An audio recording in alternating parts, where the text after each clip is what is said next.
ரீசெண்டா நடந்த ஷாயத் முஷ்டக் அலி டிராஃபில மும்பையும் மத்திய பிரதேசம் ஃபைனல் விளையாண்டாங்க. இதான் எனக்கு தெரிஞ்ச விஷயமாச்சு.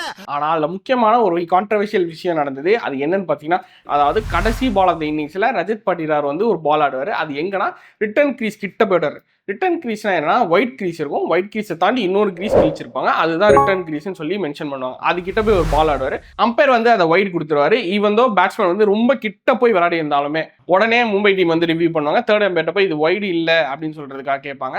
ஸோ நாங்கள் ஆல்ரெடி ஒரு வீடியோவில் சொல்லியிருந்தோம், பேட்ஸ்மேன் மூவ் ஆனா ஒயிட் கிரீஸும் ஆல்ரெடி மூவ் ஆகும் அப்படின்னு சொல்லியிருந்தோம். உடனே அம்பையர் வந்து என்ன சொல்லுவாங்கன்னா வைட் வைட் அப்படிதான் சொல்லுவார். நீங்க எதிர்பார்த்தீங்க இல்ல. தேர்ட் அம்பையர் சொல்ல ஒயிட் இல்லைன்னு சொல்லிட்டாரு. உடனே ரஜித் பாட்டிதார் டென்ஷன் ஆயிடுவாரு. ஒயிட்லாம் கேட்டுக்கிறீங்க. அது வைட் இல்லப்பா. ஒயிட் இல்லடா. இல்லங்கற நீ என்ன இல்ல. நான் பாக்குறேன். நான் கண்ணு கூடுறேன் நானு. திருப்பி போய் தேர்ட் அம்பையர்ட்ட போய் கேட்பாங்க. அப்புறம் தேர்ட் அம்பையர் பார்த்துட்டு ஐயோ சாரி தப்பா சொல்லிட்டேன், மன்னிச்சிருக்கேன் ஒயிட் தான் அப்படின்னு சொல்லிடுவாரு. ஸோ இந்த ரூல் என்னன்னா, ரிட்டர்ன் கிரீஸ் கிட்ட பால் போகுதுன்னா அது எவ்வளவு பேட்ஸ்மேன் கிட்ட போனாலும் சரி, பேட்ஸ்மேன் கால் கீழே போனாலும் சரி, அது ஒயிட் தான்.